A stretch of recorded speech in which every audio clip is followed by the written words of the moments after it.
राजनीति की शुरुआत लोक दल में बहुगुणा के साथ हुई। पहला ही अनुभव मेरा बहुत ही कटु अनुभव था। ओम प्रकाश चौटाला ने चौधरी देवलाल को कहा कि किसी भी वजह से हम रामचंद्र जांगड़ा को जीतने नहीं देंगे। 1991 महम से आपको उम्मीदवार बनाया गया, पोजीशन वही था।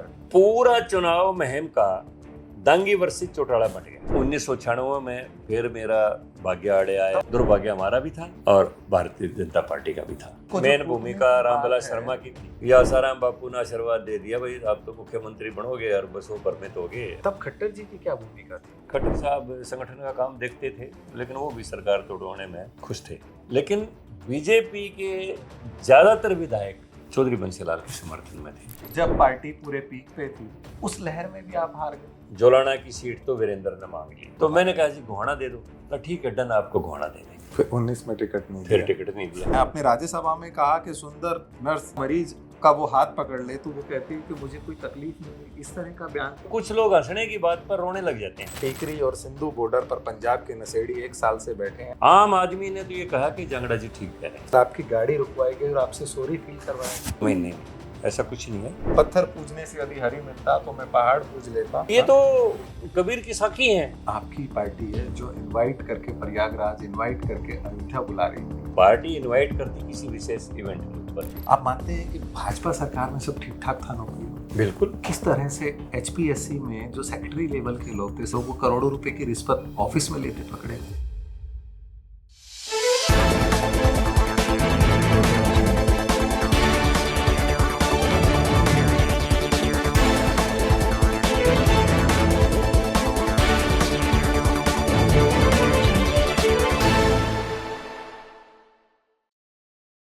नमस्कार दोस्तों, क्वेश्चनर में आपका स्वागत है। आज की शख्सियत की बात करें तो ये एक ऐसी जानी मानी शख्सियत है राजनीति की जिनको 50 सालों से भी ज्यादा राजनीति का अनुभव है। उम्र 75 साल, लेकिन अगर बात करें जज्बे की, बात करें उनकी जोश की, युवा शक्ति जैसा जोश उनमें दिखता है। यानी कि 25 साल का जोश लेकर वो आज भी सदन में दहाड़ते हैं। राज्यसभा सांसद, रोहतक निवासी रामचंद्र जांगड़ा जी हमारे साथ हैं। सर, आपका स्वागत है। धन्यवाद। आपकी राजनीतिक शुरुआत की बात करें तो आप जब स्टूडेंट लाइफ में थे, रोहतक यूनिवर्सिटी में आप पढ़ रहे थे, ग्रेजुएशन कर रहे थे, तो डूइंग स्टडी आप राजनीति में घुस गए। 2024 की 25 की बात करें, अब चल रहा है 2020 में आप राज्यसभा में पहुंचे, वो अलग बात है। लेकिन बोलने का नजरिया, आवाज उठाने की शुरुआत 1970 में आपने कर दी थी चंडीगढ़ बचाओ आंदोलन में। कैसे ये शुरुआत हुई आपकी? वैसे मैं ग्रामीण परिवेश में पैदा हुआ। मेरा जन्म खरकड़ा गांव में हुआ, महम मंडल के रोहतक डिस्ट्रिक्ट में। गांव से ही मैट्रिक की शिक्षा मैंने ली और उसके बाद में रोहतक गवर्नमेंट कॉलेज में चला गया, जो पंजाब यूनिवर्सिटी के अधीन था। उन दिनों पंजाब यूनिवर्सिटी थी। तो संयोग की बात कहिए या संस्कारों की बात कहिए जी, मैं छात्र जीवन में संघ की शाखाओं में जाने लग गया। और मैं जब शाखा लगती थी, खास तौर पर संडे के दिन तो, रविवार के दिन तो मैं विशेष तौर पर पूरा समय लगाता था, निकर पहन के जाता था। डॉक्टर मंगल सेन जी से मेरा परिचय हो गया था और भी जितने भी वहाँ जनसंघ थी उस समय, उन सभी लीडर्स से मेरा परिचय हो गया। और मेरे जो अध्ययन के अलावा अन्य पुस्तकें पढ़ने का जो मेरा एक स्वाध्याय का शुरू से ही एक शौक रहा है। आप देख रहे हो मेरे पीछे पुस्तकों का भंडार, मेरे कमरे में भी इसी तरह भंडार है। घर पर भी मेरे सिराना भी पुस्तक मिलेगी, बैग में भी मिलेगी। ट्रेन में जाता हूँ तो ट्रेन में भी पुस्तक साथ होती है, हवाई जहाज में जाता हूँ तो हवाई जहाज में भी साथ होती है। स्वाध्याय का एक शौक है शुरू से ही। तो संयोगवश मुझे डॉक्टर हेडेगवार की जीवनी की पुस्तक मिल गई, और दीनदयाल उपाध्याय जी की मिल गई, श्यामा प्रसाद मुखर्जी की जीवनी की मिल गई। और मेरे मन में एक कांग्रेस के विरोध में एक संस्कार पैदा हो गए। और जैसे ही ये फैसला हुआ, चंडीगढ़ पंजाब को दे दिया गया और अबोर फाजिल्का के कुछ हिंदी भाषी गांव हरियाणा को देने का फैसला हुआ जी, तो उस समय डॉक्टर मंगल सेन जी रोहतक में चर्चित नेता थे, जनसंघ के विधायक थे। उनकी आवाज़ हुई कि हमें इस निर्णय के विरोध में आंदोलन चलाना चाहिए। तो हमने स्टूडेंट्स में भी ने भी उनका साथ दिया और हमने तत्कालीन प्रधानमंत्री और मुख्यमंत्री की अर्थियाँ निकाल के वहाँ जुलूस निकाला। तो उस समय मैं गिरफ्तार हुआ और तकरीबन 1 महीना जो रोहतक की पुरानी जेल, जहाँ पर आजकल महिला कॉलेज है, वहाँ पर होती थी, उसमें रहा। तो ये मेरा पहला अनुभव था। और राजनीति का लगाओ, राजनीतिक लोगों से जो जेल में हमें नियमित रूप से मिलने के लिए डॉक्टर मंगल सेन तो आते ही थे, कभी कभी चौधरी देवलाल भी आते थे, उनसे भी परिचय हो गया। लेकिन छात्र नेता के रूप में आप अंदर गए, डर खुल गया। 1975 में बीकेडी से जुड़ गए। हाँ, और डर फिर तो था ही नहीं, कभी लगा ही नहीं डर आज तक। कुछ यानी कि संस्कार शुरू से ऐसे ही थे। निर्दलीय जो है, हाँ निडर रहे आप। हाँ, डर नहीं लगा कभी, आज तक नहीं लगा कभी डर। 77 में जब जनता पार्टी बनी, उसमें भी आप एक्टिव थे? हाँ, मैं 1972 में मेरी ग्रेजुएशन हुई। एक साल मेरा लॉस हो गया क्योंकि उस साल मैं जेल में चला गया था और फिर छात्र आंदोलन एग्जाम में नहीं मैं दे पढ़ाई पाए। नहीं कर पाया था, तो एक साल मैं फेल हो गया था। तो 71 में मेरी बीए हो जानी थी, मेरी 72 में बीए हुई। ग्रेजुएशन के बाद मैंने फैसला लिया कि मैं अपना ही बिजनेस करूंगा, मैं किसी नौकरी वगैरह में नहीं जाऊंगा। तो पिताजियों का स्थापित छोटा सा बिजनेस था, आरा मशीन लगी हुई थी महम में, मेरे से गांव से 8 किलोमीटर आगे छोटा सा कस्बा महम में। मैंने, हालांकि हमारे पिताजी घर वाले सब इस बात के विरोध में थे, चाहते थे कोई नौकरी कर लूं, लेकिन मैं क्योंकि स्वतंत्र विचारों का था, मैंने कहा मैं अपना ही बिजनेस करूंगा। और वहाँ पर सहयोग भी ऐसा रहा, मेरी जहाँ पर आरा मशीन थी उसके सामने ही सारे पॉलिटिकल जलसे होते थे और सभी लीडर्स जब फुर्सत के समय में मेरी आरा मशीन पे आके हुक्का पानी पीते थे, वहीं चाय पीते थे। तो 1975 में चौधरी बंसीलाल चीफ मिनिस्टर थे हरियाणा के। जी। एक बाई इलेक्शन 3 आ गए हरियाणा में, रोडी, महम और नू का। महम से हमने महम चौबीसी का पंचायती उम्मीदवार खड़ा किया था, अरसरू बोरा नाम था, जो अब उनका सरोगास हो चुका है। और रोडी से चौधरी देवलाल लड़े थे और नू से चौधरी तैयब हुसैन थे।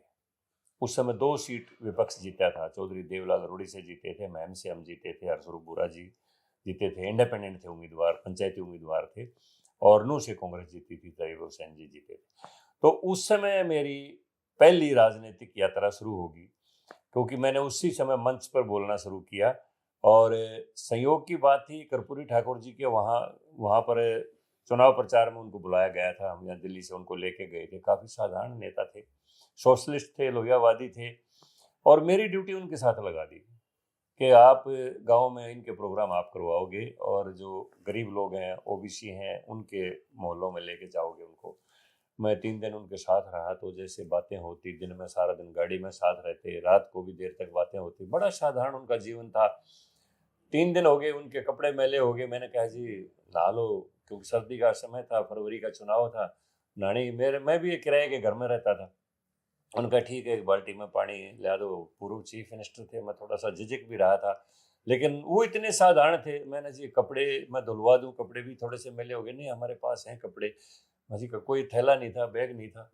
उन्होंने 3 कमीज पहन रखे थे, सर्दी का समय था, ऊपर का कमीज नीचे कर लिया, नीचे का ऊपर कर लिया, बस साफ हो गया, और वो नहा लिया, अपने पटड़े के ऊपर बैठ के। ऐसे साधारण नेता थे। तो हमारे मन में ये संस्कार राजनीति में यही रहे कि राजनीति सेवा के लिए होती है, राजनीति संघर्ष के लिए होती है, राजनीति न्याय दिलवाने के लिए होती है। राजनीति में पैसे वैसे की ना हमने कभी सोची, ना उस समय के लीडर्स में ये बात थी। उस समय जो लीडर्स थे वो शिक्षक भी थे, वो चिंतक भी थे। चौधरी चरण सिंह मंच पर ऐसे बोलते थे जैसे हेडमास्टर बच्चों को पढ़ाता हो। कर्पूरी ठाकुर जी ऐसे बोलते थे जैसे एक साक्षात एक क्रांतिकारी नेता जो है ना, मसाल लेके खड़ा है मंच के ऊपर। तो चौधरी देवलाल करते थे आम आदमी की जमीनी बात, गरीब किसान की, गरीब दलित की, पिछड़े की, उनकी बात करते थे। तो हमारे मन में ये संस्कार रहे। उस समय के लीडर मैनिपुलेटर नहीं थे, वो चिंतक और शिक्षक लोग थे, संघर्षी लोग थे। वही संस्कार हमारे मन में रहे। जांगड़ा साहब, राजनीति की शुरुआत लोक दल में बहुगुणा के साथ हुई। 1987 में सफीदों से आपको उम्मीदवार बनाया। पोजीशन आपकी थर्ड रही। वोट की बात करें तो 4,897 और पोलिंग की बात करें तो 7.5%। और 3 का आंकड़ा यहाँ खत्म नहीं हुआ, लेकिन आगे इस सवालों का दौर जारी रहेगा। इस चुनाव का पहला अनुभव आपका कैसा था 1987? देखिए, पहला ही अनुभव मेरा बहुत ही कटु अनुभव था। चौधरी देवीलाल के साथ हमने मिलके बहुत काम किया। विपक्ष की राजनीति समझो, एंटी कांग्रेस राजनीति। 1982 में चौधरी देवीलाल ने मुझे कहा कि बैकवर्ड क्लासेस के लोगों को साथ में जोड़ेंगे। जब तक पूरी बरादरियां नहीं जुड़ेंगी तब तक हम सत्ता में नहीं आएंगे। पूरा ओबीसी, पूरा ब्राह्मण समाज, व्यापारी समाज, दलित समाज, कांग्रेस का एक परंपरागत वोट बैंक होता था। तो हमने कहा जी ठीक है, ओबीसी को भी हम कुछ कहें कि हम आपको ये देंगे। तो चौधरी देवलाल ने मुझसे कहा बताओ क्या आप चाहते हैं। मैंने कहा जी 12 जिले हैं हरियाणा में, आप 12 टिकटों की घोषणा कर दीजिए, हम पूरे प्रदेश में इस मैसेज को लेके जाएंगे और ओबीसी को अपने साथ जोड़ लेंगे। तो उन्होंने महम में ही घोषणा की और महम में मेरी उम्मीदवार की उन्होंने घोषणा की। 1982 की बात है, 1982 की। तो उसके बाद में राजनीति में ऐसा होता है, लोकल विरोधी लोगों ने सोचा ये तो विधायक बन जाएगा, तो क्यों ना चौधरी देवलाल को ही आमंत्रित कर लें यहाँ महम में चुनाव लड़ने के लिए। उन्होंने चौधरी देवलाल को निमंत्रण दे दिया। इसलिए आप 5 साल और डिले हो तो गया आपका। चौधरी देवलाल ने फिर कहा, वही रामचंद्र, अगर आप चाहते हो, खुश हो, तो मैं महम से चुनाव लड़ लूंगा। लड़ रही, हमारे लीडर थे वो, हम उनको इनकार कर भी नहीं सकते थे। उन्होंने मुझसे कहा कि सालाबाद से तुमको चुनाव लड़वाऊंगा, जो अब कोसली का क्षेत्र। हाँ, कोसली का क्षेत्र है। मैंने कहा नहीं जी, मैं आपकी महम में मदद कर दूंगा। छोटी सी उम्र थी मेरी, 32 साल की उम्र थी, मैं इतना कोई बड़ा लीडर नहीं, बाहर चुनाव जी नहीं। उन्होंने स्ट्रेस किया, मुझे मेरा फार्म भरवा दिया और नाम वापस भी नहीं लेने दिया। लेकिन फिर भी मैंने फैसला लिया कि मैं चुनाव नहीं लड़ूंगा और मैं उनकी मदद करने के लिए महम में सक्रिय रहा।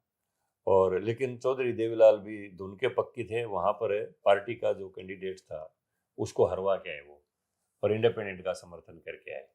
उससे वो चौधरी चरण सिंह काफ़ी नाराज हुए इस बात से, क्योंकि चौधरी चरण सिंह उस समय राष्ट्रीय अध्यक्ष थे लोकदल के।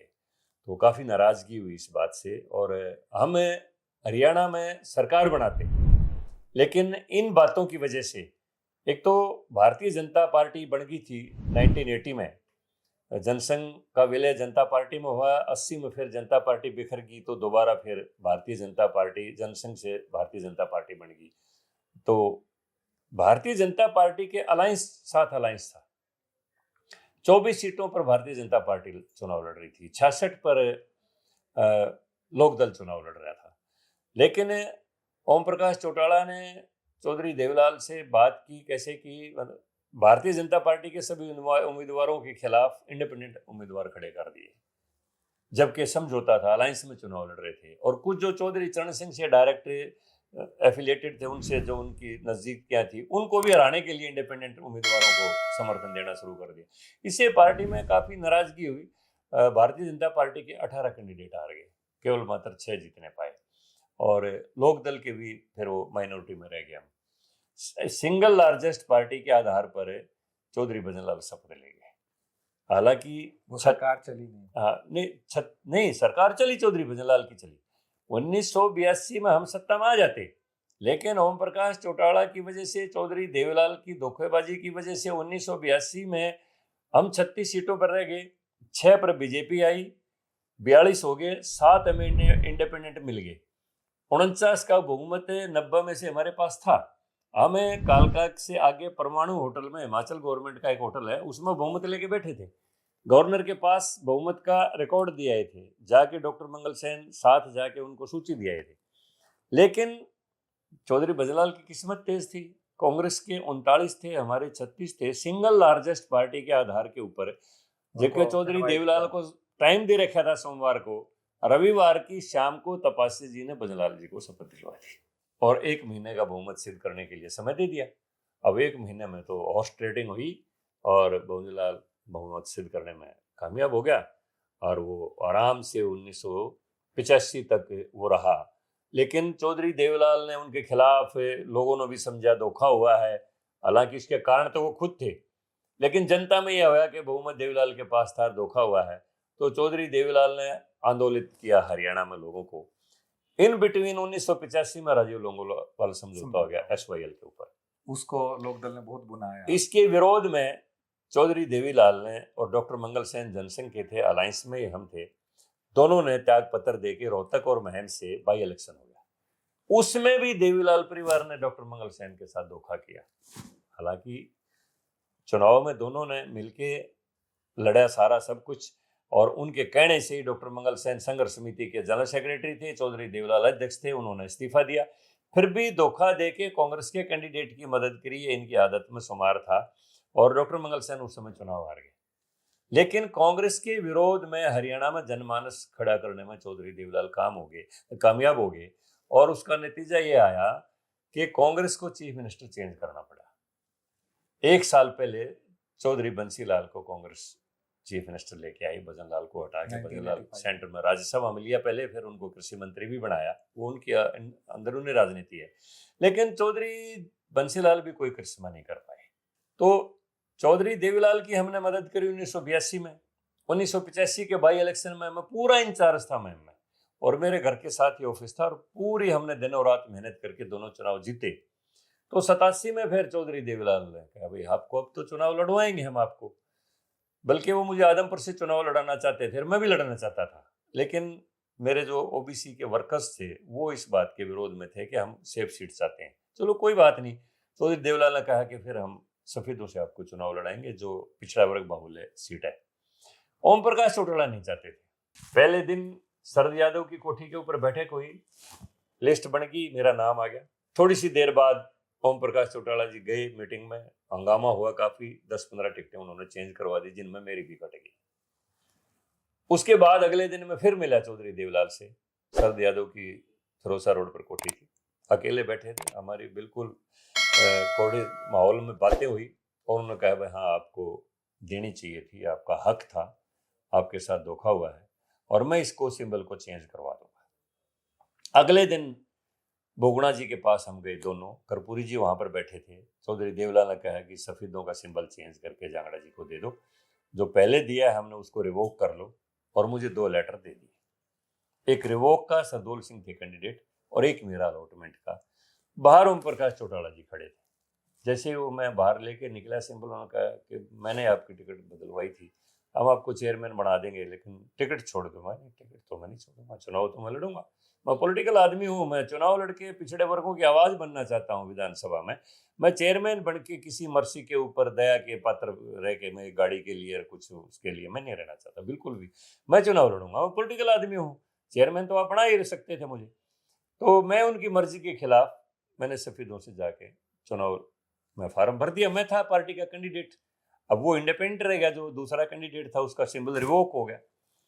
लेकिन ओम प्रकाश चौटाला ने चौधरी देवीलाल को कहा कि किसी भी वजह से हम रामचंद्र जांगड़ा को जितने नहीं देंगे, ये वोकल आदमी है, फिर ये रोजाना बैकवर्ड की राजनीति विधानसभा में करेगा और मैं नहीं जाने दूंगा इसको। चौधरी देवीलाल को मेरे क्षेत्र में आने ही नहीं दिया, और हमारा उस समय 90 में से 85 सीट हमारी आई थी, इतना बड़ा बहुमत आया था। लेकिन मैं राजनीतिक धोखे का शिकार हुआ और चौधरी देवीलाल मेरे क्षेत्र में नहीं गए समर्थन के लिए। लेकिन नहीं गए तो भी काम चल जाता, क्योंकि वोट तो सिंबल पर थी, सिंबल मेरे पास था। अब चुनाव से 2 दिन पहले उन्होंने अखबार में बयान दे दिया कि हमने रामचंद्र जांगड़ा से समर्थन वापस लेके इंडिपेंडेंट सरदौल सिंह को दे दिया है।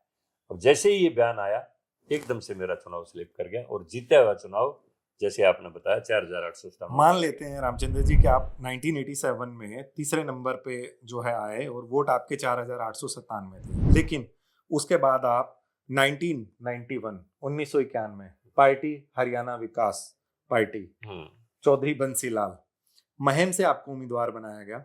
वहां भी आप 4842 वोट ऑफ परसेंटेज 7.1, पोजीशन वही थर्ड। आपका अपना होम टाउन था महम, जहां से आपने राजनीतिक शुरुआत मैं आपको इसको बता देता हूँ।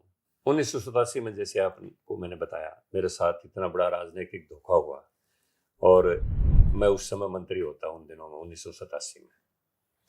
लेकिन जैसा मैंने बताया, शुरू से मैं एंटी कांग्रेस, मेरे दिल में एक जज्बात रहे, एक मेरे संस्कार रहे। 1989 के चुनाव में चौधरी बंसीलाल से हमारा संपर्क हुआ, कांग्रेस में थे चौधरी बंसीलाल, और उन्होंने कहा कि मुझसे, क्योंकि मैंने कसम खा ली थी कि मैं अपनी राजनीतिक हार जो मेरे हुई है, इतना बड़ा आघात, मेरी 17 साल की तपस्या 1970 से लेकर 87 तक कितनी बार जेलों में पुलिस की लाठियां खाई, आंदोलनों में गए, आर्थिक नुकसान, कितना सब कुछ, शारीरिक चोटें आई, उसके बावजूद इतना बड़ा धोखा हुआ। तो मैंने एक संकल्प ले लिया कि मैं बदला लूंगा, मैं छोड़ूंगा नहीं। और मैंने Haryana scheduled caste backward classes संघर्ष समिति बनाकर चौधरी देवीलाल के खिलाफ पूरे हरियाणा में आंदोलन छेड़ दिया। यहाँ तक कि अगर वो बाहर स्टेट में गए तो बाहर स्टेट में, बिहार में जाके भी मैं उनके खिलाफ बोला। मेरे दिल में एक मतलब ज्वाला थी कि मैं अपनी हार का बदला लूंगा। तो रोजाना अखबारों की सुर्खियों में रहता था, मेरे ऊपर जानलेवा हमला भी हुआ था फौरन चुनाव के बाद। मैं बड़ा मुश्किल से बचा था, बड़ी चोटें आई थी, लेकिन उसके बावजूद भी डरना कभी सीखा नहीं ना। क्या पता हमारी माँ के दूध में इतना वो था कि हमने डर कभी लगा नहीं। हमने आंदोलन छेड़ दिया उनके खिलाफ। तो उस समय 1989 में हमने बिना कांग्रेस में जाए चौधरी बंसीलाल की मदद की। चौधरी बंसीलाल चुनाव जीते, धर्मवीर थे मुकाबले में, काफी खूनी चुनाव था वो, बहुत कुछ हुआ था, उसके ऊपर मैं नहीं जाना चाहता। लेकिन उसके बाद में मैंने चौधरी बंसीलाल से कहा कि चौधरी साहब, हरियाणा में एंटी भजनलाल भी लोगों में सेंटिमेंट्स हैं, एंटी चौटाला भी हैं, थर्ड फोर्स की जरूरत है, और आपका नाम है, हरियाणा के विकास पुरुष माने जाते हो। अगर आप हौसला करो और कांग्रेस से बाहर आके नई पार्टी हम बनाएं, तो हम ये लड़ाई आपके साथ लड़के और एक पॉलिटिकल फोर्स खड़ी कर सकते हैं। मेरी बात उनको जची। पहले हमने हरियाणा विकास मंच बनाया, सारी आइडिया मेरा दिया हुआ था। तो कुल मिला के मेरा कहने का मतलब ये है कि उस समय हमारी कुल 12 सीटें आई थी। चौधरी बंसीलाल ने कहा भी कि भिवानी से चुनाव लड़ लो, भिवानी की तो हम 7 सीट जीतेंगे। माजी बार बार पहले सफेदों में बाहर का नारा लगवा दिया। ओम प्रकाश चौटाला ने कभी यहाँ भी कोई ना लगा दे, एक बार हार जाऊंगा, अगली बार तैयार हो जाएंगे, कोई बात नहीं, जितनी वोट आएंगी आएंगी। लेकिन इन बिटवीन आपको बताऊं, महम के अंदर बहुत बड़ा एक कांड हुआ था। चौधरी देवीलाल महम की राजनीति से त्याग पत्र देके केंद्र में आके हिंदुस्तान के उप प्रधानमंत्री बन गए और ओम प्रकाश चौटाला को हरियाणा का चीफ मिनिस्टर बना दिया। महम की सीट खाली होगी। महम के लोगों ने डिमांड की कि हमारे स्थानीय आदमी को ही टिकट दे दो। अब क्योंकि 3 बार हम चौधरी देवीलाल को जिता चुके हैं, लेकिन जिद में चौधरी चौटाला आए, तो वहां पर काफी खूनी चुनाव हुआ, इलेक्शन काउंटरमैंड हुआ। तो उसमें ये 90 की बात है, इलेक्शन काउंटरमैंड हुआ। फिर दोबारा जो चुनाव हुआ 1991 में, उसमें आनंद सिंह दांगी जो है उसमें कांग्रेस में चले गए थे। 2 बार तो इलेक्शन महम का काउंटरमैंड हुआ 90 में ही। 3 बार मुख्यमंत्री बदले गए, बनारसी दास गुप्ता बनाया, चौधरी हुकुम सिंह बनाया। चौटाला पीछे से सारी ताकत अपने पास रख के हरियाणा की राजनीति करता रहा। मुख्यमंत्री पद उसी के पास था, समझो, नाम के हुकुम सिंह थे, नाम के बनारसी दास गुप्ता थे। तो महम में काफी खूनी कांड हुए। एक आदमी का मर्डर भी हुआ इलेक्शन काउंटरमैंड करवाने के लिए साजिशन, तो उसके ऊपर कमीशन भी बैठे, बहुत कुछ रिपोर्ट आई है, वो चीजें यहाँ कहने की नहीं है बात है। आप चुनाव क्यों हार गए? तो मैं बताता हूँ, महम में पंचायती उम्मीदवार चौटाला के मुकाबले में खड़ा कर दिया आनंद सिंह दांगी को। तो पूरा चुनाव महम का दांगी वर्सेस चौटाला बट गया। आप फिर पिछड़ गए। और 1991 में 4 साल के बाद ही हरियाणा की अंदर चुनाव डिक्लेयर हो गया, आम चुनाव आ गया। आनंद सिंह दांगी कांग्रेस में चला गया। तो इलेक्शन पूरी तरह से दांगी वर्सेस चौटाला बट गया। सरकार कांग्रेस की आई। सरकार कांग्रेस की आई, उसमें कांग्रेस का उम्मीदवार जीता और मुकाबला उनका लोकदल से रहा, क्योंकि वही थे। मैंने तो जिद करके ये कहा, भाई मैं महम से ही लड़ूंगा, चाहे टिकट कितनी आओ, आगे के लिए तैयारी तो करेंगे। आगे की बात करें जांगड़ा साहब, 2004, उसके बाद आप चुनाव नहीं लड़े, लेकिन 2004 में लोकसभा चुनाव, वही पार्टी हरियाणा विकास पार्टी, अब सीट थी Karnal Lok Sabha. Vote of position की बात करें तो आपकी पोजीशन 7वें नंबर पे रही। वोट आपको 21,371 मिला। Vote of percentage 2.6। इस पर आप क्या कहेंगे? इस पर भी यही कहूंगा मैं, 2004 में जो आम चुनाव आया, बीच में मैं 2004 से पहले की थोड़ा सा चर्चा करना चाहूंगा। मेरे भाग्य में कुछ राजनीति का ऐसा सितारा रहा। हमने 1991 में महम की हार के बाद दिनों रात मेहनत करके 1993 में बाई इलेक्शन लड़ा विकास पार्टी से। वहाँ पर भी हमारी जमानत जब्त हुई, क्योंकि नई नई पार्टी थी। उसी टाइम हमारे 8 MLA भाग गए। वो राज्यसभा के चुनाव में जिंदल को हमने टिकट दी थी और रामजी लाल जी और एक और कैंडिडेट थे, वो कांग्रेस के थे। तो हमारे भी 8 विधायक उसमें बिक गए और हमारे पास 4 विधायक रह गए। तो उसके बाद काफ़ी ग्राफ डाउन आ गया। हमने दोबारा संघर्ष शुरू किया। 1996 में फिर हम पीक पर संघर्ष को ले गए। सरकार बनी, लेकिन 1996 में फिर मेरा भाग्य आड़े आया। तब आपको चुनाव क्यों नहीं लड़ मैं पाए? बताऊं, इन बिटवीन जैसे चौटाला, मैं क्या बताऊं, जैसे चौटाला का व्यवहार था मेरे साथ है, उसी तरह चौधरी बंसीलाल के बेटे का हो गया। और मैं अपने स्वाभिमान से कभी समझौता करता नहीं था। अभी कुछ जीवन में अगर स्वाभिमान को गिरवी रख के मुझे कोई राष्ट्रपति भी बनाए, मुझे नहीं बनना है। मैं अपने स्वाभिमान की रक्षा नहीं कर सकता तो मैं अपने वर्ग की, कौम की, परिवार के स्वाभिमान की रक्षा क्या कर पाऊंगा। मुझे उन दामों पर कुछ नहीं चाहिए। और मेरा ऐन चुनाव से पहले टकराव हो गया चौधरी बंसीलाल से, और चौधरी बंसीलाल ने भी माना कि टकराव ना होता तो हमारे 10 सीटें और आती। उन्होंने भी माना, मैं रह गया पीछे। लेकिन बाद में हमारी खूब बातें होती थी, वो भी पछता रहे थे, मैं भी पछता रहा था। उन्होंने मुझे खुद बुला के 1998 में मुझे चेयरमैन बनाया HLRDC का, Haryana land reclamation development corporation का। उसके बाद भारतीय जनता पार्टी के साथ जो अलायंस में हमारी सरकार थी, भारतीय जनता पार्टी ने समर्थन वापस लेके चौधरी बंसीलाल की सरकार को गिरवा दिया। चौटाला मुख्यमंत्री बन गए। दुर्भाग्य 1999 में फिर चुनाव। हाँ, दुर्भाग्य हमारा भी था और भारतीय जनता पार्टी का भी था। और खास तौर पर तब खट्टर जी की क्या भूमिका थी? खट्टर जी उस समय संगठन का काम देखते थे, तो मोदी जी पर भारी। तो मोदी जी पर भारी थे। और कुछ लोग थे जिनमें मेन भूमिका रामविलास शर्मा की थी। उनको एक महत्वाकांक्षा जगी थी। चौटाला ने जैसी तो डिप्लोमेसी थी, उनको कुछ हमारी पार्टी के लोग थे, राव नरबीर सिंह थे, चौधरी जगन्नाथ थे, और थे कईयों को चौटाला का आपको मुख्यमंत्री बना देंगे, आप बंसीलाल से समर्थन वापसी ले लो, आपको मुख्यमंत्री बना देंगे, आप बंसीलाल से समर्थन वापस ले लो। कर्ण सिंह दलाल थे, और थे बहुत लोग थे, जगदीश यादव भी थे। जगदीश यादव भी थे। तो उस समय कुछ विधायक हमारे, 10-12 विधायक हमारे पार्टी को छोड़ के, रमेश कौशिक वगैरह भी थे, वो एक धर्मवीर थे, सलाहवाद से बने, चौधरी जसवंत सिंह भी थे, बावड़वाड़े, मतलब 12 विधायक हमारे चले गए थे।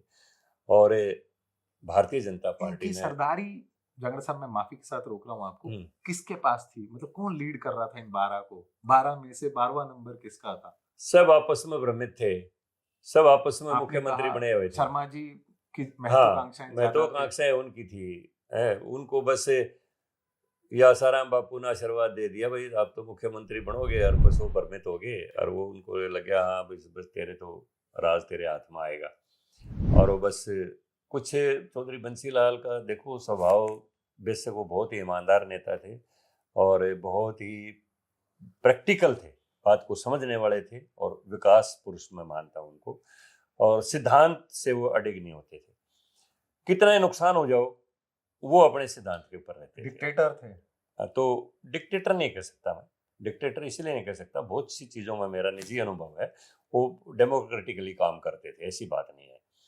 लेकिन जैसे उन्होंने खुद पछतावा था उनके दिमाग में कि भाई रामचंद्र जांगड़ा को हक मिलना चाहिए था, लेकिन आपस के उसमें वो रह गए। मेरे को बुला के चेयरमैन बनाया। मैं जिस समय सरकार टूटी तो मैं चेयरमैन था 1998 में। हाँ, 1998 में। तो बहुत कहा कि भाई चौटाला मुख्यमंत्री बनेगा, तुम सब धोखे में हो, कि वो कह रहा है कि मैं समर्थन दे दूंगा, तू बन जाएगा, तू बन जाएगा, तू बन जाएगा। कभी राव नरवीर को उंगली लगा दी, कभी किसी को, कभी किसी को, कभी किसी को, और बिखराव हो गया। बिखराव हो गया, सरकार चली गई। खट्टर साहब संगठन का काम देखते थे, लेकिन वो भी सरकार तोड़वाने में मतलब खुश थे। ऐसी चर्चा है, नहीं चर्चा का मुझे पता ही है, इसीलिए मैंने कहा कि उस टाइम खट्टर साहब की क्या भूमिका थी। उन्होंने भी दाढ़ी रख रखी थी कि अगर सरकार जब तक नहीं टूटेगी तो मैं दाढ़ी नहीं कटवाऊंगा। ये क्या चर्चा है? आप बहुत बारीकी से चीजों को जानते हैं। 55 साल का अनुभव है कि खट्टर साहब एक बार मिलने के लिए मुख्यमंत्री बंसीलाल के पास गए और उनको इंतजार करवा दिया था। उस बात से वो चुप थे, नाराज थे?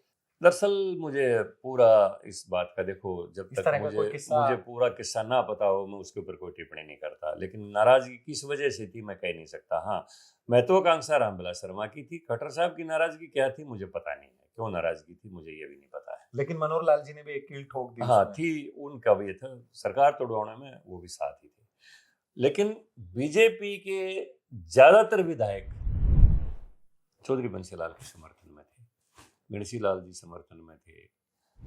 वो अपने यमुनानगर से थी हमारी विधायिका कमला वर्मा, वो पूरी समर्थन। बहुत विधायक रोए थे, मुझे पता है, मैं चेयरमैन था, बीजेपी के बहुत विधायक रोए थे जब समर्थन वापसी की घोषणा हुई चौधरी बंसीलाल की सरकार गई। वो हक में थे कि नहीं टूटनी चाहिए सरकार। चौधरी बंसीलाल ने जो रिगार्ड दिया उस समय बीजेपी को, जो शेयर ऑफ पावर दिया, वो किसी ने नहीं दिया। चौटाला ने तो फिर बाद में अच्छी तरह से झाड़ झाड़ के जूते मारे। मैं उसी पे आना चाह रहा था। जो लोग आप बीजेपी को छोड़ के गए, आप उस टाइम हालांकि बंसीलाल जी की पार्टी का हिस्सा थे, भाजपा का नहीं थे, उन लोगों के साथ किस तरह का हिसाब किताब किया गया? फिर 1999 में जब चुनाव हुआ और जो 12 लोग थे जो मुख्यमंत्री बनने की चाह रख रहे थे या मंत्री बनने की चाह रख रहे थे, वो पता है, डोमेन में है, सबको पता है चौटाला ने एक एक को किस तरह से किया, सबको पता है। मैं क्या टिप्पणी करूं, तो सारा पूरे राजनीतिक सर्कल में सबको पता है। और अनुमान भी यही था कि चौटाला ऐसे करेगा इनके साथ। अब चौटाला ने फटाफट जो कुछ भी खजाने में था एकदम विकास करिए, उधर वो शुरू हो रहा है, उधर वो शुरू हुआ, कह के बाई इलेक्शन डिक्लेयर करवा लिया। 1 साल तो वो किया, 5 साल फिर अगले मिल गए और खूब जमा के अपनी हुकूमत चलाई। जमा के हरियाणा में भाई भतीजावाद, जमा के अपने सरकारी संरक्षण में गुंडावाद और वाद, क्या कहें। उसके बाद कुछ फिर आई नहीं सत्ता में। बस उसके बाद तो हमने ही शेयर दे दिया, बीजेपी ने ही दे दिया। तो जर्स में उस 2004 का आप पूछ रहे थे। हाँ, आप 2004 में लोकसभा चुनाव लड़े। 2004 में जनता चाहती थी कि चौधरी बंसीलाल और बीजेपी फिर इकट्ठे हो जाएं, और बीजेपी का भी हाईकमांड चाहता था कि बंसीलाल ठीक आदमी है, हमारे साथ कोई धोखा नहीं किया, हमने ही कुछ किया है तो उनकी तरफ से ऐसा कुछ नहीं हुआ। अडवाणी जी भी चाहते थे, सभी चाहते थे, लेकिन चौधरी बंसीलाल बस अपने स्वभाव के अडिग थे। उन्होंने कहा भाई एक बार मेरे साथ धोखा किया है, मैं दोबारा नहीं करूँगा। चौटाला कैसे कामयाब हो गए बीजेपी से अलायंस करने में? देखिए, ये तो अपना हाईकमांड का उनका अपना वो है। तो जब बीच में ये आया कि हाँ दोबारा अगर अलायंस हो जाए, तो देखो जनता में एक जब आइडिया हो जाता है ना, फैल जाता है कि हाँ अगर बंसीलाल और बीजेपी फिर इकट्ठे हो गए तो माहौल बन सकता अच्छा माहौल बन सकता है। जींद में हमारी बहुत बड़ी रैली थी। चौधरी बंसीलाल ने फिर कहा कि मैं बिल्कुल भी जीवन में दोबारा हाथ नहीं मिलाऊंगा बीजेपी से, और एकदम से वहां पर इतने लाखों की संख्या में जो लोग आए हुए थे वो मायूस होकर चले गए कि भाई चौधरी बंसीलाल को चाहिए था दोबारा अलायंस कर लेना चाहिए था। बीजेपी उस दौरान हाथ बढ़ा रही थी, लेकिन चौधरी बंसीलाल के हम तो ओम प्रकाश ग्रोवर लीड कर रहे थे प्रदेश अध्यक्ष, शायद होंगे, क्योंकि मैं तो चौधरी बंसीलाल के साथ था। तो चौधरी बंसीलाल ने कहा भाई हम तो सारे चुनाव अकेले लड़ेंगे। तो मुझे कहा भाई आपको भी करनाल से चुनाव लड़ना है। मुझे कहा, मैंने कहा जी अब रिजल्ट में तो कोई खास नहीं आएगा, लेकिन आपका आदेश है तो लड़ लेते हैं। तब आप करनाल से लड़े। तो करनाल से लड़े। कहीं हमारे किसी कैंडिडेट की 10,000 वोट आई, किसी की 15 आई, किसी की 20 आई, किसी की 25 आई, और सुमेध सुरेंद्र सिंह हम 10 की 10 सीट आ रहे। तो ये था परिणाम।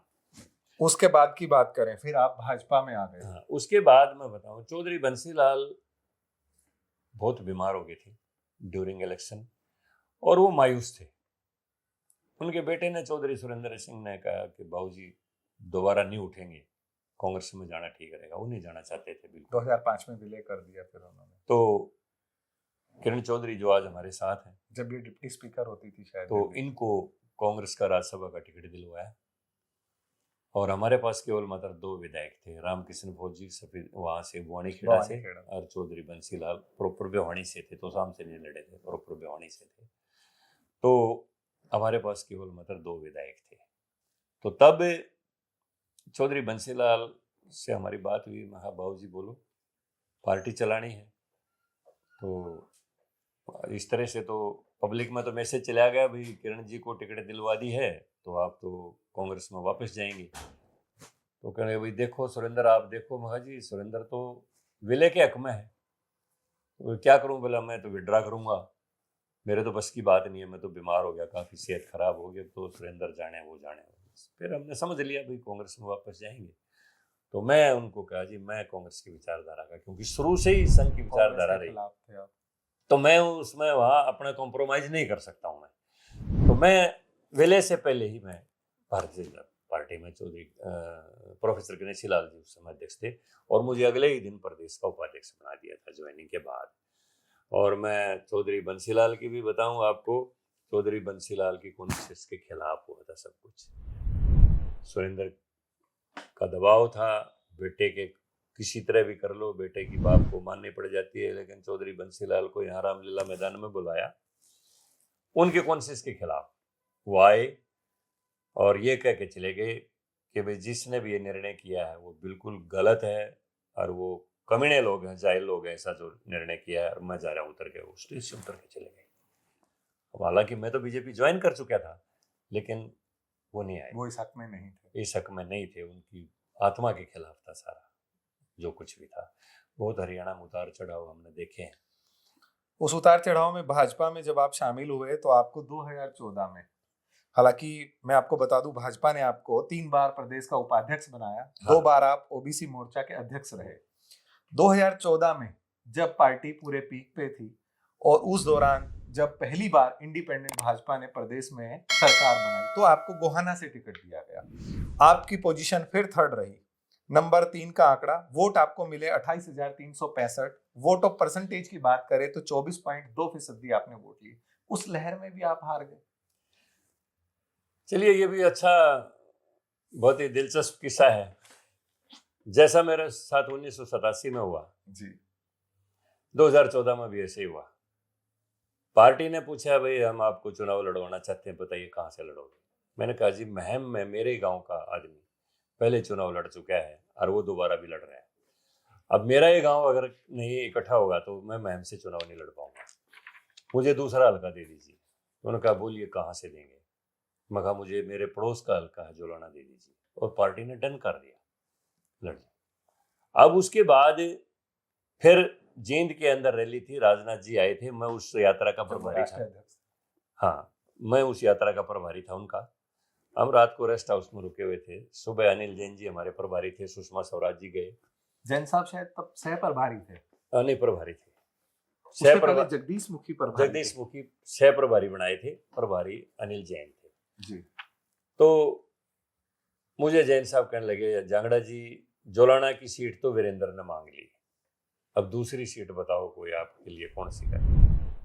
और मैंने सहयोग से कह दिया मैं फिर दूसरी है, तो क्योंकि महम की कभी तहसील गोहाना रही थी और आपस में रिश्तेदारियां वगैरह भी बहुत है, आपकी डिमांड पे तो मैंने कहा जी गोहाना दे दो। ना ठीक है, डन, आपको गोहाना दे दें। लेकिन क्या हुआ, लिस्ट आ गई, 90 की 90 टिकटें बट गई और मेरा कहीं कोई नाम नहीं। तो गोहाना किसको डिक्लेयर हुई पहली लिस्ट में? जय सिंह ठेकेदार थे, एक जाट कम्युनिटी से थे, उनकी डिक्लेयर हो। बाद में पार्टी में चिंतन मंथन हुआ कि बीसी के हमारे पास एक ही लीडर है, हम पीसी में क्या संदेश देंगे। फिर मेरे पास दिल्ली से फोन गया जैन साहब का, आओ एक बार राष्ट्रीय अध्यक्ष जी से मिलो। राष्ट्रीय अध्यक्ष उस समय अमित शाह जी बने गए। मैं आके मिला, अच्छा बताओ क्या हुक्म है। कहेंगे गोहाना की सीट हम चेंज करके आपको देंगे, लेकिन अभी इसको सीक्रेट रखना है, लास्ट मोमेंट पर। अब एक आदमी 19 तारीख को टिकट उसकी डिक्लेयर होगी और मेरी हुई 26 को, तो 7 दिन तो टिकट लेके घूमता रहा ना। बिल्कुल, और आपकी धड़कनें बढ़ती रही। हाँ, अब वो उसको तो पता ही नहीं था। अब उसको तो 26 को फाइनली, क्योंकि 27 का आखिरी दिन था नॉमिनेशन का, तो लास्ट पॉइंट पर उसको बताया गया कि आपकी हम चेंज कर रहे हैं। और मैं तो नेचुरली जो लोग उसके साथ जड़ चुके थे 7 दिन जो चुनाव में थे, उनके दिमाग में तो गुस्सा होगा, समय कम मिला, और पार्टी के प्रति आप कहना चाहते हैं कि नाराजगी हो गई। फिर कुछ लोगों की तो नाराजगी होगी, लेकिन ओबीसी में एकदम से बड़ा मैसेज गया एकदम, और लोग कांग्रेस की गाड़ियों में से उतर के मेरे चुनाव में आ गए, छोड़ के।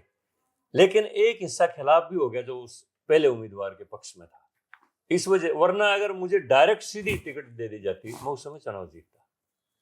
लेकिन फिर मैंने, जब अच्छा समर्थन मिला मुझे 28,000 वोटों का, तो मैंने कहा बस यहाँ अब अपना कर्म भूमि बढ़ाएंगे। मैं 5 साल लगातार गोहाना में बैठा, 5 साल लगातार। मनोहर लाल जी मुख्यमंत्री थे, 3 बार मैंने बुलाया, तीनों बार 200 250 करोड़ रुपया दे के गए, और कुल मिला के कभी किसी मंत्री से, कभी किसी पंचायत विभाग से ले गया 1000 करोड़ रुपया मैंने गोहाना के विकास पर लगवाया। और 36 बिरादरी में एक मैसेज चला गया कि रामचंद्र जांगड़ा को सिर्फ टिकट लेने की जरूरत है, घर बैठे चुनाव जीतेंगे। फिर 19 में टिकट नहीं फिर टिकट नहीं दिया। इसे किस्मत कहें, लक कहें, या फिर पार्टी की अनदेखी, ये अलग बात है। सवालों का सिलसिला जांगड़ा साहब से जारी है। ये तो था इनका राजनीतिक सफर, लेकिन नेताजी अपने बयानों से भी बहुत सुर्खियों में रहते हैं।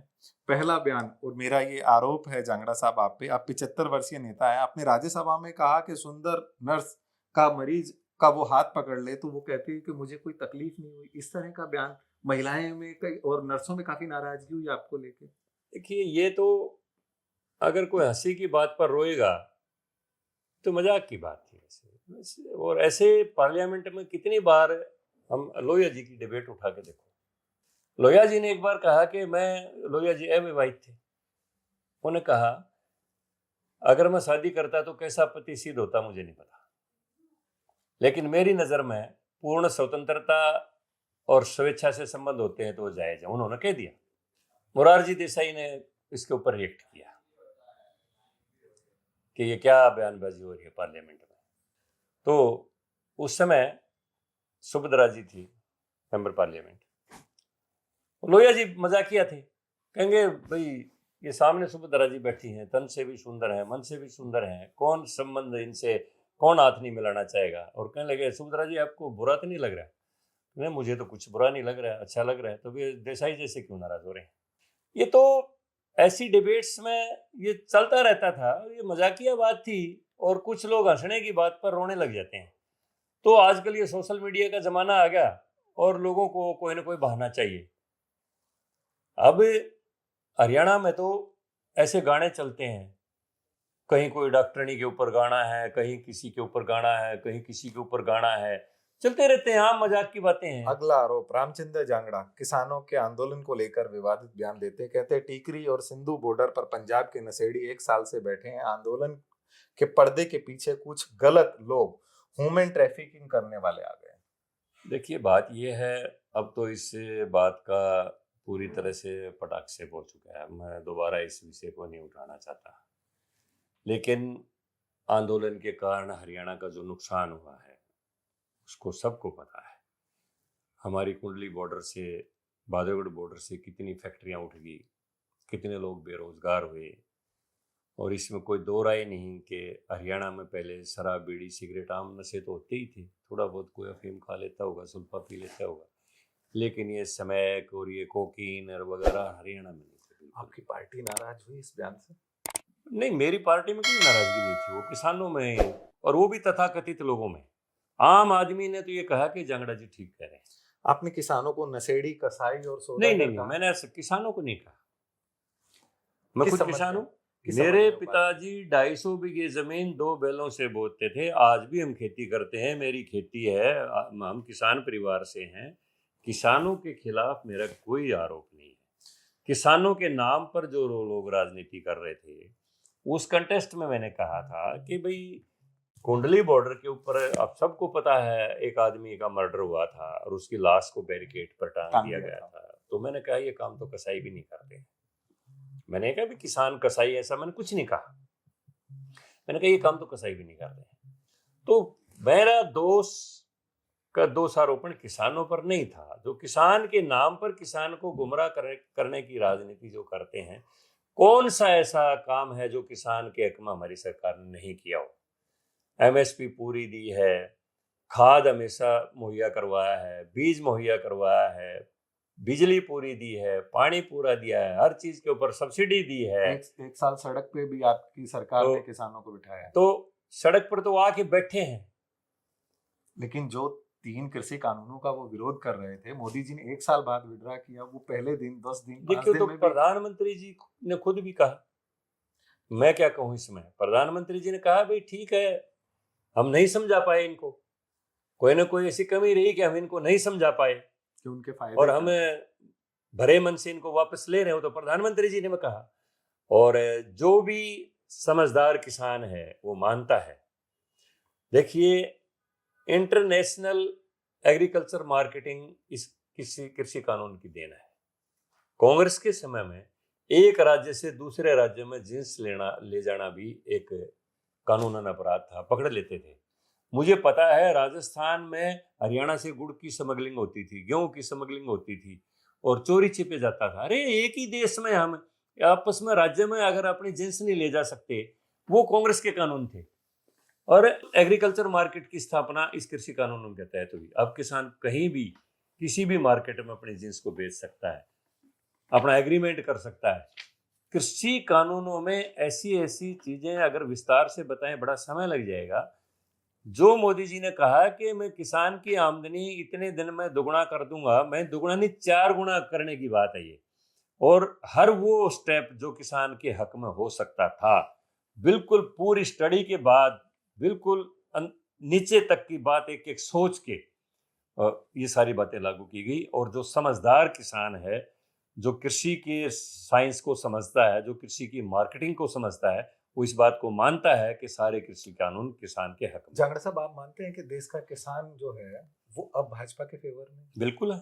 अगर इस कड़ी में बात करें, हांसी और इशार में किसानों को दिए गए बयान को लेकर आपकी गाड़ी रुकवाई गई और आपसे सॉरी फील करवाया गया।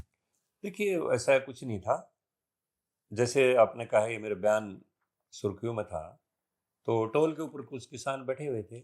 जैसे पता चले रामचंद्र जांगड़ा की गाड़ी आई है, तो वो गाड़ी के आगे आगे कि जी आप हमारे खिलाफ में। नहीं नहीं, ऐसा कुछ नहीं है। मैं खुद किसान हूँ, मैं किसान के खिलाफ नहीं हूँ।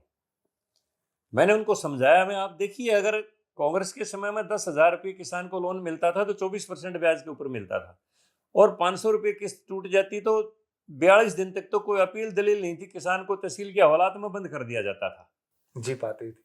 जीप आती थी रिश्ते करने वालों की। किसान समझता था तेरे को उठाने के लिए आ रहे, वो लुक जाते थे बेचारे, क्योंकि कोई अपील दलील नहीं थी 42 दिन तक। और जब उसको घर वाले किस्त दे के छुड़वा के ले जाते तो रोटियों के पैसे भी जोड़ देते थे, भाई इतने दिन तक इसको खाना खिलाया वो भी जोड़ दो। 24% ब्याज था। किसान क्रेडिट कार्ड किसने बनाया? वाजपेयी जी की सरकार में राजनाथ जी कृषि मंत्री थे। किसान क्रेडिट कार्ड बनाया, 24% को घटा के 7% पे ले आए।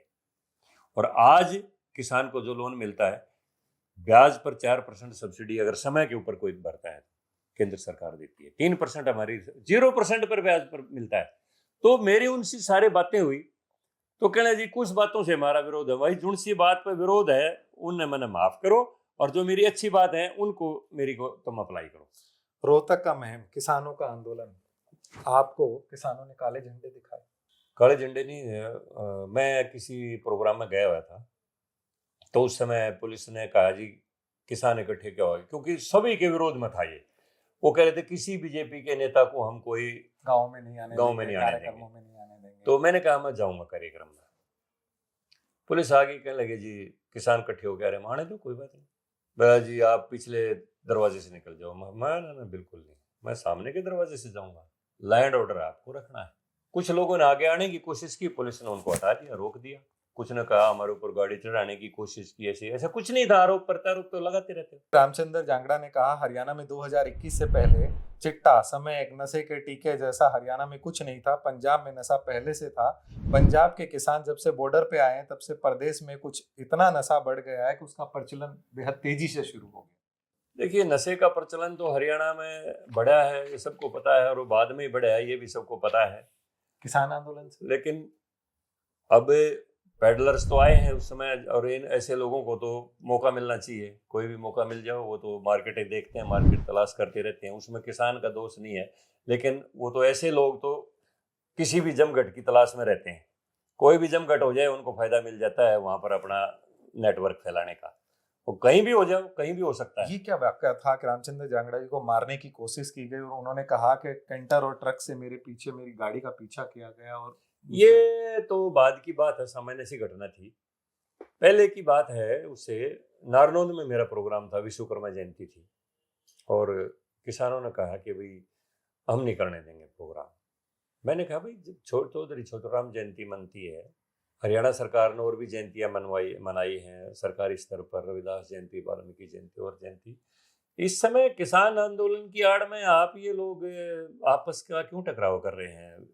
कोई भगवान विश्वकर्मा को मानता है, कोई किसी को मानता है, कोई किसी को मानता है, सबकी अपनी अपनी आस्थाएं होती हैं। ये शिल्पकारों का भगवान, शिल्प देवता भगवान विश्वकर्मा को मानते हैं। तो मुझे पुलिस ने कहा जी कोई बात नहीं, आप प्रोग्राम कैंसिल कर दूंगा। बिल्कुल नहीं करूंगा मैं प्रोग्राम कैंसिल। क्यों करूंगा प्रोग्राम कैंसिल? ये डेमोक्रेटिक सेटअप है, देश में प्रजातंत्र है, लोकतंत्र है। कौन रोक सकता है मुझे मेरे समाज के प्रोग्राम में जाने के लिए? जी वहां लैंड ऑर्डर खराब हो जाएगा तो तुमने ध्यान करना इस बात का, मैं आऊंगा। मैं नारनौंद गया, पुलिस पहले खड़ी थी कि जी आप कैंसिल करो। मैं बिल्कुल नहीं करूँगा, मैं जाऊँगा बिल्कुल मौके के ऊपर। वहाँ मैं गया, मेरी गाड़ी के ऊपर लाठियाँ बरसी, शीशे टूट गए, सारा सब कुछ हो गया। मैं नीचे उतरा, मैं कोई बात नहीं, मैंने जिंदगी में बहुत मौत का सामना किया है, डरने वाला दूध मेरी माँ ने नहीं पिला रखा है, मैंने यही बयान दिया था वहाँ पर। और मैंने वहाँ जितने लोग थे हमारे ओबीसी के, मैंने कहा किसी को भागने की जरूरत नहीं है, किसी को डरने की जरूरत नहीं है, आप बैठो और माइक चालू करो। मैं माइक के ऊपर 1 घंटा मैंने तकरीर की। गाड़ी ने पीछा किया, वो क्या वाकया था? वो कोई ऐसे ही कोई सामान्य कोई समय की वगैरह था, उसको पता नहीं। हरियाणा सीएम के हाँ। चेंज होने को लेकर रामचंद्र जांगड़ा जी ने कहा पूर्व मुख्यमंत्री मनोहर लाल बुजुर्ग हो गए थे, इसलिए युवा नेता नायब सैनी को नहीं, मैंने तो कभी, मेरा तो बयान नहीं था ये, मीडिया में इस तरह का ना बयान ना ना, मैंने कभी ये बयान चलिए इसे आप खारिज करते हैं। अगला आरोप, आपने हिंदू देवी देवताओं को लेकर कबीर जी की जयंती का एक कार्यक्रम था, उसमें कहा कि पत्थर पूजने से यदि हरि मिलता तो मैं पहाड़ पूज लेता, और इस मामले को लेकर वहां के एक आम आदमी पार्टी के नेता ने पुलिस में भी शिकायत की। ये किस तरह का बयान था हिंदुओं के देखिए, प्रति? ये तो हिंदू के प्रति कहाँ है, आप दूसरे पल ये कहते हैं कि ये तो कबीर एक की बयान- साखी है, सबको पता है। कबीर जी ने कहा है, उन्होंने तो ये भी कहा है कि कंकर पत्थर जोड़ के मस्जिद ली बनाए, ऊपर चढ़ मुल्ला बांग दे के बहरा हुआ खुदाए। और यही उन्होंने हिंदुओं को कहा है कि पावन पूजे हरि मिले तो मैं पहाड़ पूजू जाए, घर की चाकी पूजिए जिसका पीछा खाए। यही आपने कहा तो ये था। तो कबीर की साखी है। और कबीर को वो मूर्ति पूजा के खिलाफ थे। मूर्ति पूजा की बात थी। मैं आर्य समाज में रहा हूँ, आर्य स्वामी इंद्रवेश के सानिध्य में रहा मैं। आज भी मैं आर्य समाज में, मेरे घर में हवन यज्ञ होता है। आप जिस पार्टी में हैं उसमें जो है मूर्ति पूजा अनिवार्य है? नहीं, देखिए बात यह है, मूर्ति एक साधना का माध्यम है। रामचंद्र हम किसी अलंकार को सामने लेके और अपने मन को कंसंट्रेट करते हैं। कोई शिव के सामने बैठ के कंसंट्रेट करता है, वो आराधना करता है। कोई गणेश के सामने बैठ के कंसंट्रेट करता है, कोई लक्ष्मी को मानता है, कोई शिवलिंग को मानता है, कोई अलग अलग हमारे। और ये सारे के सारे साधना के सोपान हैं, साधना के तरीके हैं। मैं इन तरीकों के खिलाफ नहीं हूँ। तरीका साधना का कोई भी हो सकता है। अपना आदमी जब करता है, मेडिटेशन करता है, तो एकदम से आदमी निराकार रूप में अगर उसका कंसंट्रेशन नहीं होता है तो किसी आकार को लेके अपने कंसंट्रेशन करता है। मैं इसके खिलाफ नहीं हूं। लेकिन मैंने कबीर जयंती थी जिस दिन ये बात थी, तो कबीर जयंती थी, और कबीर जयंती पर मैंने वहां सामने गरीब लोगों को कहा कि ज्यादा आडंबर में फंसने की जरूरत नहीं है। जो पैसा आप इधर उधर लगाते हो कि आज वहां धोख मारने गए हैं, आज वहां धोख मारने गए हैं, आज वहां बाढ़ उतरवाने गए हैं, आज वहां गए हैं, ये कबीर की जयंती आप मना रहे हो तो कबीर को थोड़ा बहुत फॉलो करो और इस पैसे को बचा के अपने बच्चों को खुराक खिलाओ, उनको एजुकेशन दिलवाओ। हर बच्ची ममता शोधा बन सकती है, हर लड़का।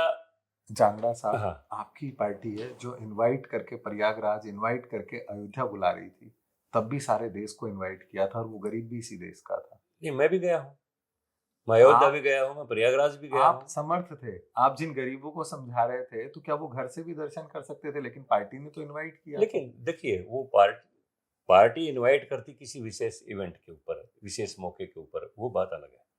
लेकिन अगर आदमी किसी भी रीति रिवाज में, मैं जिसको कहूंगा, मैं पाखंड नहीं कहता, मैं जिसको कहूंगा कि अंधानुकरण, कई बार आदमी गुमराह हो जाता है कि उसको सिखला दिया जाता है, यहाँ ये कर लोगे तो तेरे को ये फायदा हो जाएगा, यहाँ कर। जैसे एक एक आदमी 10-10 अंगूठी पहने रहता है, तो भाई ये महंगा है, ये फायदा करेगा, ये शनि का फायदा करेगा, ये फलाना शुक्र ग्रह का फायदा करेगा। हमारे तो आपने एक भी नहीं पहन रखी। एक भी नहीं पहन रखी।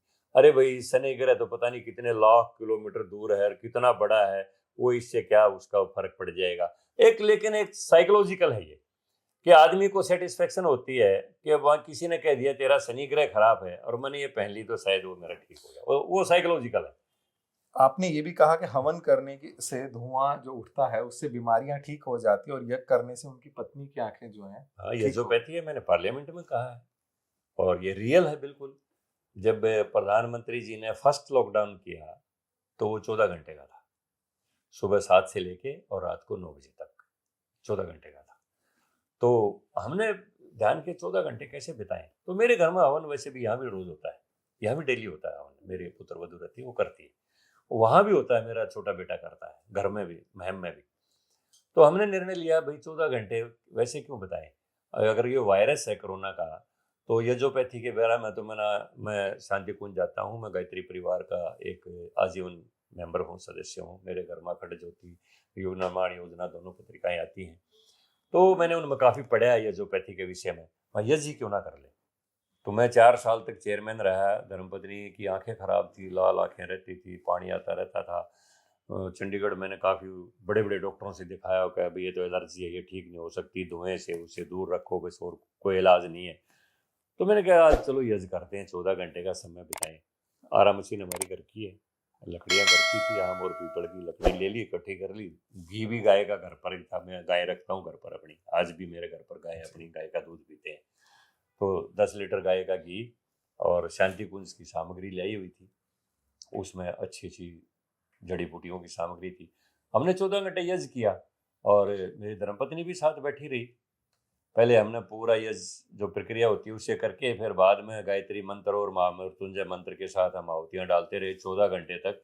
और लगातार घर में 14 घंटे यज्ञ चला, धर्मपत्नी साथ बैठी रही, बीच बीच में किसी काम के लिए उठी रही, लेकिन उस दिन के बाद उनकी आंखें ठीक हो गई। तो ये तो साइंस है और मेडिसिन है, और साइंस इस बात को मानता है और मेडिकल साइंस भी इस बात को मानता है कि पदार्थ से अणु ज़्यादा ताकतवर है, अणु से परमाणु ज़्यादा ताकतवर है, परमाणु से गैस ज़्यादा ताकतवर है। जो चीज़ जितनी सूक्ष्म होती जाती है उतनी ही उसकी पावर बढ़ती जाती है। आप पाइया मिर्च खा सकते हैं, पाइया मिर्च कूटने लग जाएंगे तो 100 आदमियों की आंखों में पानी आएगा। अगर उस पाव मिर्च को अग्नि में डाल देंगे तो चारों तरफ के 100 घरों की आंखों में पानी आएगा। जितनी उसकी बारीक पावर होती जाएगी उतना ही उसकी शक्ति बढ़ती जाएगी। ये साइंस है। 4 चुनाव लड़े, आप हार गए, जिसमें 3 विधानसभा 1 लोकसभा। कैसे लगा कि जब मेहनत करी तो रिजल्ट नहीं आया, लेकिन अचानक राज्यसभा कब पता लगा? पार्टी का अपना निर्णय था और जैसे गोहाना से टिकट कटी, सभी लोग मेरे समर्थक, वहाँ पर गोहाना में किराए के मकान में रहता था आगे, कि आप चुनाव लड़ो, हमने चुनाव लड़ना है और हम जीतेंगे, और इसमें कोई दो राय नहीं, मैं इंडिपेंडेंट चुनाव लड़ता तो भी भारी बहुमत से जीतता। लेकिन मैंने कसम खाई हुई थी कि मैं, चाहे मेरे साथ जो कुछ भी हो, भगवान ने अगर मेरे भाग्य में लिखा है तो मैं उस पद तक अपने आप जाऊंगा। मैं कोशिश करना मेरा फर्ज है, हार ना मानना मेरा फर्ज है, हार नहीं मानूंगा, लेकिन पार्टी के खिलाफ बगावत नहीं करूंगा मैं। और मैंने अपने समर्थकों को कह दिया, जिसको भी टिकट मिल गई है, जहां भी ये मेरी पार्टी ड्यूटी लगाएगी, मैं चुनाव में पूरा समर्थन करूंगा। और मेरे बच्चे तो इतने डिमोरलाइज हो गए थे, मेरा एक बेटा तो बिल्कुल समझो डिप्रेशन में आ गया। और क्योंकि परिवार में मैंने ना कभी हमने पैसे कमाए, ना और राजनीति में ऐसी इस तरह इधर उधर की बातें करी। हमने तो सारी उम्र संघर्ष किया, और इतने लंबे संघर्ष के बाद परिवार के सामने आए, भाई अब आगे 75 साल के हो जाएंगे, फिर वो डी लग जाएगी और सारा जीवन चला गया। इतना बड़ा लॉस परिवार में हुआ है, इतने चुनाव लड़ लिए, इतना घाटा, इतना सब कुछ क्या। 6 महीने बाद लेकिन खुशखबरी आ गई। लेकिन मैंने कहा भाई, अपने बच्चों से भी कहा, बेटा डिमोरलाइज होने की जरूरत नहीं, काम करते रहो। ईश्वर ने जो हमारा संचित कर्म भाग्य में लिख रखा है वो कहीं नहीं जाएगा। और मैं तो आराम से घर पर सोया हुआ था। रात को 10:30 बजे मनोहर लाल जी का फोन आया कि आपको राज्यसभा के लिए निर्वाचित करने का फैसला हो गया है और अपने पेपर तैयार करवा लो। तो ये हमारी पार्टी का मेरे ऊपर एहसान है, पार्टी के विचारधारा की सुंदरता है कि वहाँ बगैर मांगे मिलता है, मांगने से कुछ नहीं मिलता और बगैर सोचे मिलता है। और मैं यहाँ पर आया तो माननीय अमित शाह जी जो गृह मंत्री, इसके राजभाषा समिति के चेयरमैन होते हैं, मुझे राजभाषा समिति में लिया गया। फिर फर्स्ट समिति जिसके अधीन 21 मंत्रालयों का काम देखना है, उसका संयोजक बनाया। पूरे देश में घूम के, जैसा मेरे काम करने की आदत है, मैंने 4 साल तक कॉरपोरेशन को चलाया, आज तक किसी ने नहीं चला सका, मेरे बाद भी कोई नहीं चला सका। और जैसा कि हमारी पार्टी का आदेश था, मैंने उसके ऊपर पूरी अनुपालना करते हुए राजभाषा को लागू करवाने में कोई कसर नहीं छोड़ी। हुड्डा सरकार पे आपने आरोप लगाते हुए कहा, प्रॉपर्टी डीलर लोगों को लूटते थे, जिनकी सांगी में रिश्तेदारी होती थी उनको आसानी से नौकरी मिल जाती थी। देखिए, ये तो सबको पता है, हुड्डा के 9 साल के शासन में मेरिट को पूरी तरह से इग्नोर किया गया। कोई भी बच्चा कितनी बड़ी मेरिट में हो, कोई क्वालिफिकेशन की मान्यता नहीं थी। भाई भतीजावाद और पैसा चलता था। और ये आम कहावत है हरियाणा में, अगर कोई बच्चा फिसड्डी नौकरी का सिलेक्शन लेटर लेके आता तो उसको पूछते भाई कैसे क्या बात हुई, बोला मेरी तो बुआ संग ब्याह रखी थी। आम कहावत है हरियाणा में। बोला भाई संग में रिश्तेदारी होता, या इसलिए नौकरी मिल जाओ या फिर पैसे से मिलो। तो ये हरियाणा में आम कहावत थी। और वही बात मैं मंच पर कहता रहा कि भाई अब जो है ना लोगों को न्याय मिलने लग गया। आप मानते हैं कि भाजपा सरकार में सब ठीक ठाक था नौकरियों में? बिल्कुल। किस तरह से एचपीएससी में जो सेक्रेटरी लेवल के लोग थे, सचिव लेवल के लोग, वो करोड़ों रुपए की रिश्वत ऑफिस में लेते पकड़े? देखो बात ये है, आप ऐसी घटनाओं को रोक नहीं सकते, कहीं ना कहीं हो जाती है, लेकिन आफ्टर इफेक्ट क्या होता है, उसके बाद आप वो रिपीट ना हो, उसके लिए क्या करते हैं, ये महत्वपूर्ण चीज है देखने की। 12-12, 15-15 जो तो- है भर्तियों के पेपर लीक हो जाते हैं, भर्तियां कैंसिल नहीं होती है। लेकिन कौन कौन ऐसा सरकार में बैठा नुमाइंदा था जो उस सेक्रेटरी को फोन देखिए, कर रहा लोगों था? की आदत बनी हुई थी कांग्रेस के टाइम से, वहाँ तो ठेके उठते थे, ट्रांसफर का भी ठेका था कि इतने रुपए में बढ़िया लुक्रेटिव पोस्ट के ऊपर वहाँ ट्रांसफर करवा देंगे, इतने रुपए में यहाँ पर सिलेक्शन हो जाएगा, इतने रुपए में सीएलयू हो जाएगी, सारी चीज़ों की मार्केटिंग होती थी। अब ये चीज़ें जब एकदम हम रोकते हैं तो जो पहले से जो सक्रिय जो लोग होते हैं, अब वो कहीं ना कहीं वो सोर्स उनके होते हैं, सरकारों में भी होते हैं, अफसरशाही में उनका पहले से संपर्क होता है, तो कहीं ना कहीं वो घुसपैठ अपनी करते हैं। लेकिन धीरे धीरे जैसे जैसे ऐसी घटनाएं नोटिस में आती गई, एक एक घटना के बारे में सीखते हुए मनोहर जी ने पूरी ट्रांसपेरेंसी हर चीज में ला दी। अब ना तो कोई तबादलों के अंदर कोई ठेकेदारी लेता, ना कोई नौकरियों अंदर कोई ठेकेदारी लेता। 2019 में मनोहर लाल जी ने दोबारा चुनाव लड़ा और सेकंड टर्म की सरकार आई। हालांकि उसमें पूर्ण बहुमत नहीं मिला, 40 सीटें थी और आपको जो है जेजेपी से समझौता करना पड़ा। उस समझौते को करना और तोड़ना कितना ठीक था आपकी नजर में? देखिए, उस समय क्योंकि पार्टी के सामने कोई विकल्प नहीं था, 40 सीटें थी हमारी, बहुमत 40 का बनता है, और इंडिपेंडेंट्स का ऐसा ही होता है, वो कोई भी फैसला ले सकते हैं, तो किसी को भी समर्थन देने का फैसला ले सकते हैं। अब इनके पास 12 का आंकड़ा था, और पहले से क्योंकि ये विपक्ष की राजनीति करता आ रहा था, चौटाला परिवार एंटी कांग्रेस राजनीति करता आ रहा था। 10 सीटें थी इनके पास। 10 सीटें थी, और एंटी कांग्रेस ही विचारधारा सारी बीजेपी की है, तो स्वभाव से दोनों का एक वो मेल बन सकता था। तो इसलिए पार्टी ने, हमारी हाईकमांड ने ये सोच के कि इसका कम से कम कांग्रेस को समर्थन देने का कोई भय नहीं है, तो उनके साथ ही अलायंस किया। तोड़ने को कैसे देखते हैं सर? तो देखो, बाद में काफी सारे आरोप जो है देखिए, चौटाला बंधुओं पे लगे, भाजपा मैं पे लगा। उसके ऊपर नहीं जाना चाहता, लेकिन ये जरूर है कि उनके पास जितने भी महकमे थे, जैसे सोनीपत में एक शराब कांड भी हुआ था, और भी थी बातें काफ़ी, वो अब ज़्यादा कहने की बातें नहीं है, लेकिन कुछ कमियां उनकी रही कि वो ट्रांसपेरेंसी से अपना काम नहीं कर रहे थे। विशेष बात ये थी, भाजपा जिस ट्रांसपेरेंसी से काम करना चाहती है और करती है, वो ट्रांसपेरेंसी उनके काम में नहीं थी। हमारा उनका यहाँ पर जो है ना टकराव था कि भाई अगर कहीं किसी विभाग में भ्रष्टाचार है तो भाजपा उसको बर्दाश्त नहीं करना चाहती। जांगड़ा साहब, 4.5 साल लग गए ये समझने में। देखो, समझ तो इसे नासमझी पहले भी आ मजबूरी। सकती, नहीं नासमझी नहीं कह सकते, लेकिन सरकार चलाने के लिए कई बार आदमी को राजनीति में, जैसे कहते हैं कि सदा के लिए ना कोई दोस्त होता, ना सदा के लिए दुश्मन होता है, और हमारा मेन विरोधी क्योंकि कांग्रेस था, इसलिए उसको चलाना भी एक जरूरी था, और कांग्रेस को धीरे धीरे सत्ता से बाहर रखना जरूरी था।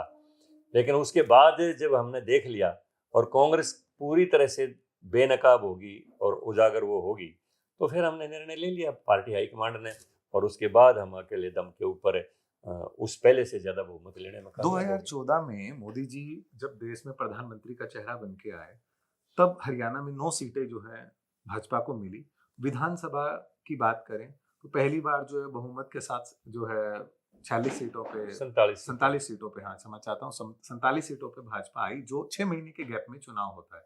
2019 में फिर लोकसभा का चुनाव हुआ जो अप्रैल में हुआ। उस दौरान भाजपा को 10 में से 10 सीटें मिली, लेकिन बहुमत जो है वो विधानसभा चुनाव में नहीं आ पाया। फिर यदि बात करें 2019 की, 19 के उन आंकड़ों में आप जजपा के साथ चलने के बाद 24 में आए, और 24 में आते आते आते ये नाराजगी इतनी बढ़ गई कि मनोहर लाल जी को जो है बदलना पड़ा, उनकी जगह नायब सैनी को चीफ मिनिस्टर बनाना पड़ा, और भाजपा ने ये दिखाया कि वो उनको लोकसभा चुनाव लड़वा रही है। 5 सीटें जो हैं वो लोकसभा में आई। उन पांचों की वजह क्या मानते हैं? मोदी जी की फैन फॉलोइंग कम हो गई थी? नहीं, मोदी जी तो आज विश्व के सबसे लोकप्रिय नेता है, उनकी फॉलोइंग में कोई कमी नहीं आई। आप लोगों का नारा तो 400 पार था। देखिए, वो तो आपको पता है कि कितना दुष्प्रचार हुआ, संविधान को खत्म कर देंगे, ये कर देंगे, वो कर देंगे, कितनी बातें ऐसी हुई जो डिटेल बताई जा सकती हैं, और कहीं ना कहीं जनता भ्रमित होगी, तो उसमें ये नुकसान हुआ है। लेकिन जहाँ तक बात है, देखिए, अब्राहम लिंकन जब किसी ने पूछा कि दुनिया में सबसे कठिन काम क्या है, तो उनका व्यवस्था परिवर्तन सबसे कठिन है। मनोहर लाल जी ने व्यवस्था परिवर्तन किया।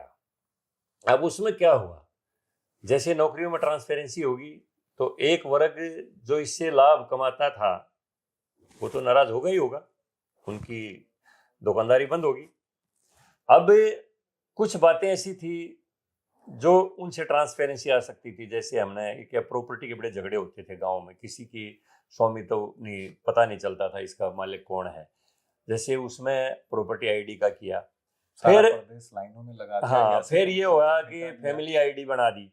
अब क्या था, ग्रेजुअली धीरे धीरे धीरे धीरे एक एक चीज का परिवर्तन होता है, जनता उसकी अभ्यस्त होती जाती।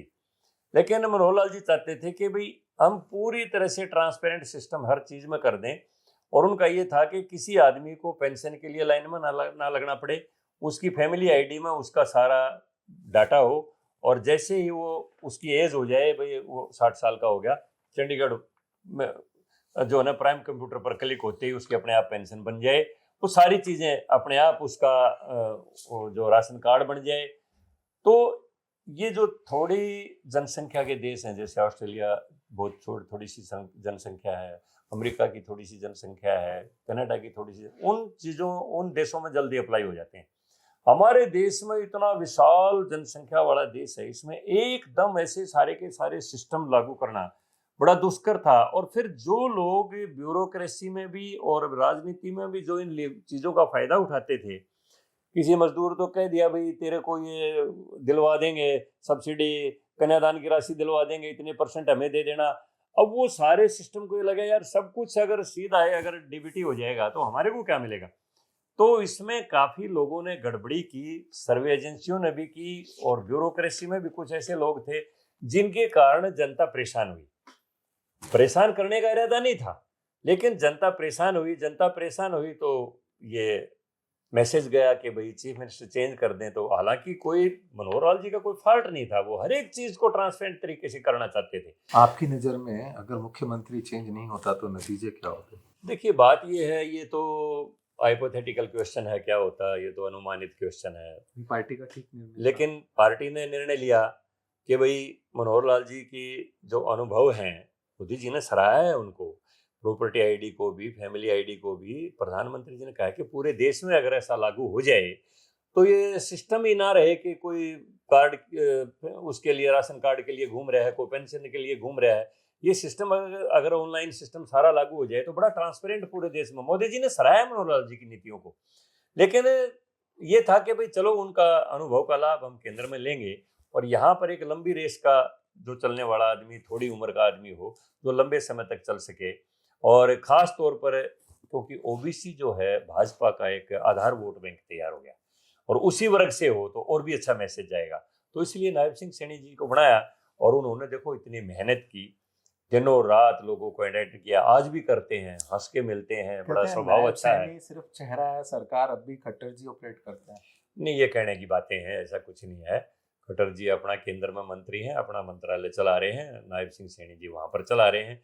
ये लोगों की वैसे ही दुष्प्रचार की बात। सर, आपने एमबीबीएस स्टूडेंट को लेकर बयान दिया था, सरकार पढ़ाई में करोड़ों रुपए खर्च करती है लेकिन पैसे के लालच में ये लोग प्राइवेट नौकरी करते हैं। सरकार जो है सरकारी डॉक्टर क्यों नहीं भर्ती करती? अब भी हजारों लाखों पद जो है खाली पड़े हैं। प्रदेश की औसतन यदि बात करें तो 4000 लोगों पे एक तो डॉक्टर ऐसा है। बयान तो नहीं दिया कि ये लालच में ऐसा वो करते हैं। लेकिन अभी हमारा तो 10,000 सीटें तो अभी बढ़ाने का लक्ष्य इसी बजट से लिया है। और आगे जो 5 साल के लिए आने वाले समय के लिए हमारी केंद्र सरकार ने 75,000 नई सीटें क्रिएट करने का लक्ष्य लिया है, ताकि डॉक्टरों की कोई कमी ना रहे। तो मेरा ऐसा कहीं कोई बयान नहीं है कि पैसे के लालच में वहाँ चले जाते हैं। मैंने पार्लियामेंट में भी बोला है कि शिक्षा में संस्कार भी होने चाहिए। अगर डॉक्टर बन के आदमी इलाज की बजाय मरीज की जेब पर नजर रखता है तो उसकी शिक्षा संस्कारित शिक्षा नहीं है। शिक्षा के साथ साथ व्यक्ति को संस्कारित भी होना चाहिए, और ये हमारी एजुकेशन पॉलिसी में आया है। ये तो मैंने बातें कही हैं। भगवान विश्वकर्मा के बारे में आपने एक बयान दिया कि कहा कि भगवान विश्वकर्मा के वंशज सभी मुस्लिम शिल्पकार हैं। नहीं, सभी मुस्लिम शिल्पकार हैं मैंने ऐसा नहीं कहा। मैं उत्तर प्रदेश में गया था तो मैंने कहा, भैया आप लोग जो यहाँ पर शिल्पकार हैं, आपको बाबर के साथ नहीं आए हैं, आप बाबर की संतान भी नहीं है, आप यहीं से कन्वर्टेड हैं, चाहे वो किन वो परिस्थितियां कोई भी रही हो, लेकिन मूलतः आप कन्वर्टेड लोग हैं। और पूरा शिल्पकार वर्ग जो है ना, उनके आराध्य देव भगवान विश्वकर्मा ही है, आपके भी वही हैं। इसलिए आपको भ्रमित ना होके उन्हीं संस्कारों को मानना चाहिए। मैंने ये बात कही। पहलवानों के आंदोलन को लेकर आपने एक बयान दिया कि खिलाड़ियों का राजनीतिकरण हो चुका है और आंदोलन में सिर्फ कांग्रेस ही आए हैं। तो वो तो आप सबको भी पता है कि जंतर मंतर पर जो राजनीति हुई यहाँ पर, पहलवानों के कभी दीपेंद्र जाता था, कभी और कोई कांग्रेसी जाता था। तो हमने तो यही बात कही थी, वे पहलवान खिलाड़ी होता है, खिलाड़ी और सैनिक पूरे देश के लिए लड़ता है, पूरे देश के लिए खेलता है। जब कोई सैनिक शहीद होता है तो ये नहीं कहता कोई ये जाट शहीद हो गया या यादव शहीद हो गया, यही कहते हैं कि भारत माँ का एक बेटा शहीद हो गया। और अगर खिलाड़ी मेडल लेता है तो कोई ये नहीं कहता है कि भाई ये ब्राह्मण ने मेडल ले लिया, जाट ने मेडल ले लिया, ये कहते हैं कि आज भारत की झोली में एक मेडल और आ गया। तो खिलाड़ी और सैनिक जो होता है पूरे देश के लिए होता है, इसलिए इनको राजनीति नहीं करनी चाहिए, राजनीति के लोगों के उसमें नहीं आना चाहिए। आपने इंडिया के नाम को लेकर कहा कि अंग्रेजों के द्वारा दिया गया नाम था, असल में हमारे देश का नाम भारत है। ये तो सभी मानते हैं। ये तब से जब से इंडिया अलायंस हो गया? नहीं, हमारी तो विचारधारा में ये भारत है।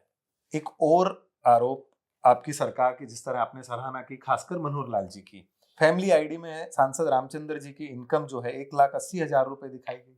जैसे मैंने बताया कि सर्वेयर लोगों ने काफी इसके अंदर गड़बड़ी की।